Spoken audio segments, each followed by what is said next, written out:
Hey, everybody, welcome back to another episode of Cash Flow Positive. I'm your host, Kenny Bedwell, and we're going to be talking about why your STR might not actually be legal, even though you have a permit from the city or the county or wherever.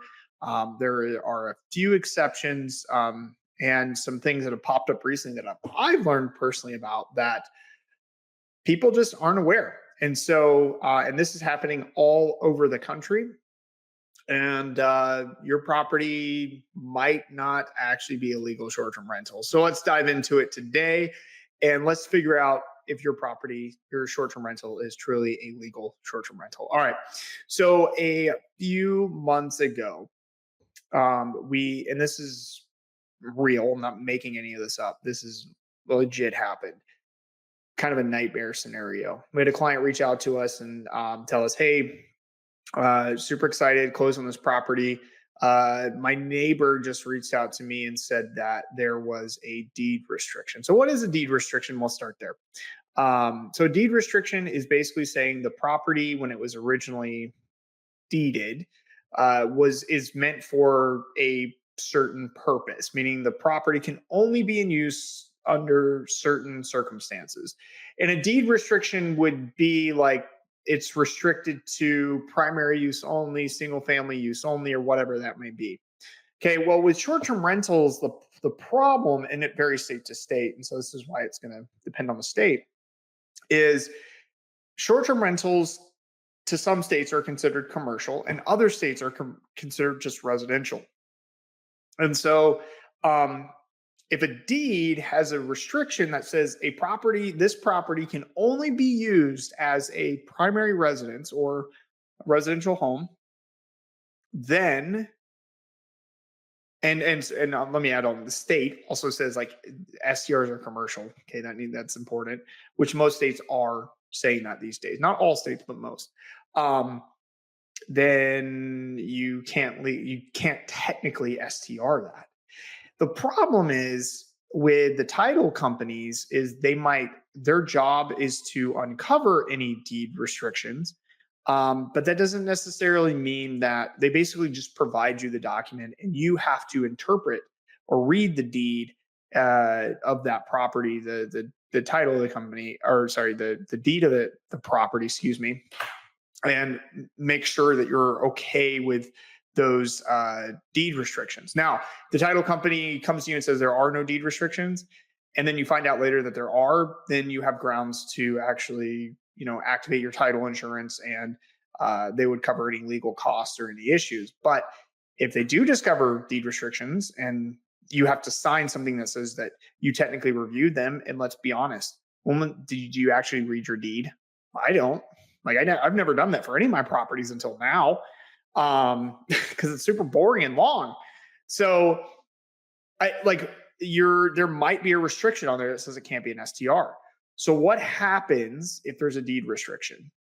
Well, with this one client, there was a deed restriction, and the neighbor said, "If you rent this out as an STR, I'm going to sue you." And they will probably win because there's a deed restriction. There's nothing you can do, even if you didn't know about it beforehand.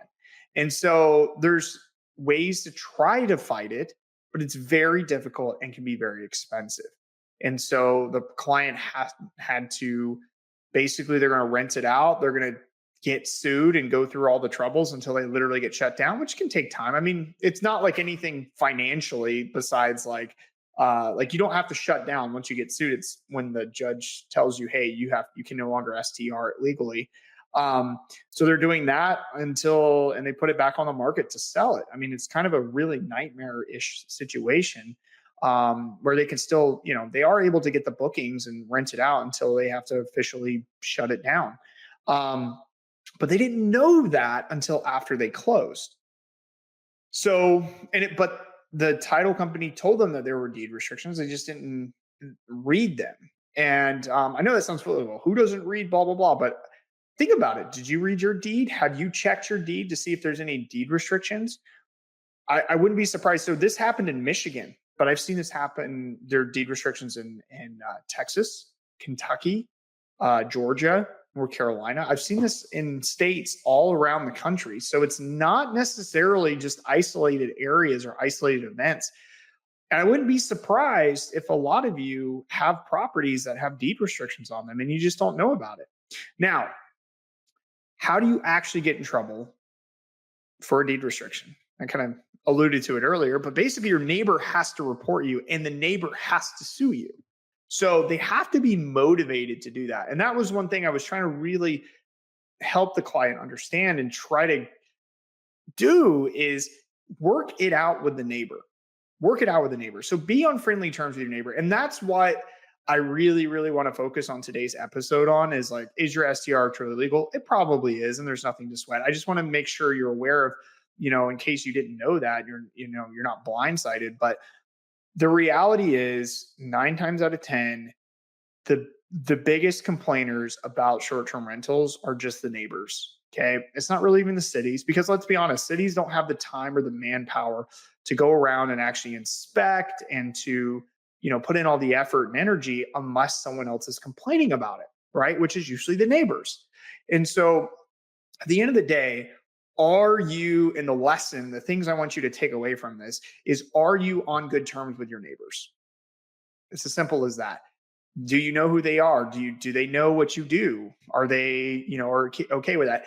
I can't tell you how many times, like, I have this conversation with clients about going, and when you go and actually check out the property, I want you to go knock on your neighbor's doors. Go and talk to them.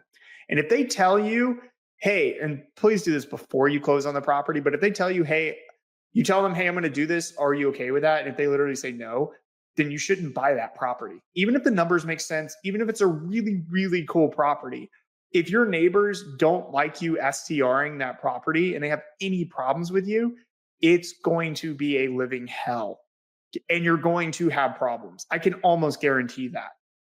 Even if you do everything right, oh, I'm not going to have parties. I'm not going to, okay. It takes one slip up and for them to make calls, them to sue you, like all this stuff, and then you to have problems.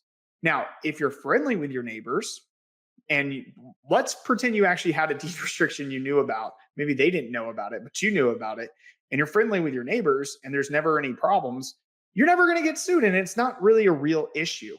And another thing I learned too, we're going to have an attorney on in the next episode, and it's a really, really good episode. It's super insightful and all this stuff. But another thing too is, the longer you STR something with a deed restriction and there's been no problems, the better case you have to make to a judge to say, hey, look, this has been an STR for X amount of years and there hasn't been any problems. And all of a sudden now I'm getting sued out of nowhere and it's a problem, And so it's like kind of precedence. And so there's just little things like that can work in your favor, but it all centers around who would even sue you to begin with, which would only be your neighbors, right? The city's not going to sue you. The county's not going to sue you. Somebody, on the other side of Timbuktu is not going to sue you for this. It's going to be your neighbors. Are you on good terms with your neighbors? That's so important with buying and purchasing short-term rentals.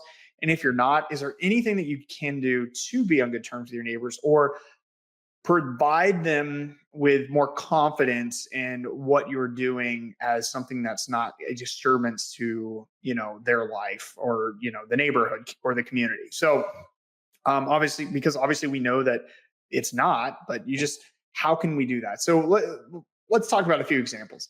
Our Asheville property that we launched this year, at the beginning of this year, literally when we launched it, one of the neighbors down the street, like I kid you not, day one, sent a message about, hey, we're really disappointed that an Airbnb would pop up in our lovely neighborhood and blah, blah, blah. Like, if there's ever, like, it was very threatening message. It was like, my daughter likes to take lots of walks in the neighborhood. And if, if anybody like speeds or almost hits her or whatever, we will, we will sue you. Like, we'll come after you and blah, blah, blah. Like all these threats, like there's any parties or there's any this, and this. It's like, obviously they have like a bad flavor in their mouths with short-term rentals and they're worried about their neighborhood. And instead of us being like, hey, screw you, like, and like kind of taking it and being offended and ego, we were just like, look, like, we told them who we are. We told them what we do. And the way we frame it, let me back up there. It's like, oh, we're out of state investors and we're trying to make money in your neighborhood. No, that's not going to go over well. We just say, look, we love going to Asheville. I said my parents actually live in Asheville. We love going to Asheville, and it's like a second home for us, right? We wanted to have a place here that we could stay and enjoy. Our families can enjoy it. And when we're not here, we rent it out on Airbnb. Just that simple.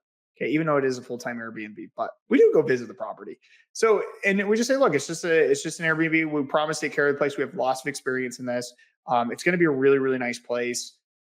If there's ever any issues, don't hesitate to reach out. And guess what? We did have an issue. We had a guest that went speeding through the neighborhood, and the person claimed they almost hit their daughter walking or something like that, and we were like, is that true or not? We don't know, but whatever. We called them. We said, hey, look, what can we do? We offered suggestions. We said, can we put up signs? We will pay for, speed signs and or a speed hump too, just in the road. So to help slow down, we will pay for that. We'll cover that. Make you feel better. They're like, oh, no, you don't have to do that. Just tell your guests to be careful. I'm like, absolutely. We'll tell them to be careful and, make sure it doesn't happen again. Okay. And I mean, just like the offer was enough for them. Okay. Sometimes you actually have to go and do it. But here's the moral of the story. I mean, the relationship has blossomed. We've chatted with them a few times. They reached out to us recently and they said, hey, we have family coming in and they want to stay near us. Can we rent your place out? Yeah, absolutely. So we turned, and they're renting it out on a weekdays, 4 weekdays for $4,000. So we turned, a potential enemy neighbor into a friend, and a direct booking, right? so it's how you approach it, and what you do to work with your neighbors. One of my neighbors in Watkins Glen, I knew he's very not like nosy. He's just very like, he came over a lot when we were there and he talked to us, and I just kind of felt like he was like, he knew the neighborhood, he knew everything that was going on. And I was just like, look, like this is going to be a short-term rental. And I told him the truth. I told him everything. And I said, we don't live here. We live, 3 hours away. Like we're not going to be here that often, but can you do me a favor? If you see anything at all, anything off or whatever, can you just let me know? Like, here's my number, call me. Let's like work it out. He loved that job. Like he loved it. Like anything weird, he was like, hit me up. And it was good because I found out about it first before hearing from the police or someone else, not that we had any of those issues, but you know what I mean? Like it's better to hear from someone, like befriend the neighbors around you. And then we did some landscaping, and our property sits up on a hill and his is right above ours. We had some trees in our yard. And I literally went to him. I mean, I was already planning on doing this anyway, like in terms of cutting down certain trees. And I said, hey, we're doing some landscaping and we're going to cut down a few trees. I know that, you're up a little bit higher. Are there any trees that, we're not going to cut everything down, but are there any trees that maybe particularly improve your view that we could cut down? That'd be better for you. And he's like, yeah, absolutely. Like this. And I was like, okay, done. I mean, just a simple little thing. Like I was already kind of planning on doing that anyway to improve the property landscaping in general, but basically just like improved his view on our property. Or not of our property, but of the lake that's down below, but also built up brownie points for myself. And so, it's just those little things like that. And constantly just trying to, when we go there, we try to check in, maybe make brownies, just little things like that. Really try to be on people's good side, and also just know that like we understand that they're a part of the community, they're a permanent part of the community. And we're not trying to change that and annoy them with bad guests or anything like that. And so, we're very cautious on noise, in some of these areas, and just making sure that people understand, like, look, like, people do live out here, like even our properties that are a little more remote. I mean, there's still technically neighbors there. And if you throw a big party in the backyard, people are going to know about it. And so we work with them. One of our neighbors in our Kentucky property cuts our grass for us. We worked out a deal with them and said, hey, do you know anyone who does this? He's like, oh, I can do that. Great. We'd love to pay you to do that, and now he's part of the team. So making people feel like they're part of your team or part of the, community watch of this property, and just making sure it's like an all around win for everyone benefits everybody. There are ways to do that. And in my opinion, that's how you make sure your STR is legal. because that's where all your problems are going to stem from, regardless of the deed restriction, regardless of the city or county rules. And I'm not saying, oh, you shouldn't follow those and just like be good on good terms with your neighbors. I'm saying this is in addition to, right? Make sure you are buddy buddy with your neighbors the best that you can. And if you're not, what can you do to improve it? What can you do to protect yourself? Because it's the worst thing is having a neighbor that hates your guts, hates your property, doesn't want to be an SDR. That can lead you to some financial ruin if you get shut down immediately. So be careful, be smart. And if you have someone who's maybe not, not a good neighbor or not someone who like enjoys you having an STR, then try to visit with them, try to bring them something that, just improve the relationship over time. Sometimes time heals all things, right? We've heard that before. And that's true, like with some of these relationships, especially if you're a good host and you're getting, like you have good guests. So just try to build those relationships and do things that will benefit the neighborhood, the neighbors, the community. And you won't have any problems. You won't have to worry about some of these things. And you'll have a profitable and a property that will that people will see as a benefit towards the community. So hope you enjoyed this episode. And I hope this motivates you to make sure you are in good terms with your neighbors, because that's so important, especially when in the acquisition process, and just going and talking to them, not be afraid. Don't email people. Email is the last resort. Pick up the phone, knock on their doors if you're in person. Really take the time to try to get to know these people. Email is not a good way to do that. So just FYI, I've had people try that. It doesn't work. So go in person is the best way, or just pick up the phone as the last case scenario. So anyway, hope you enjoyed this episode.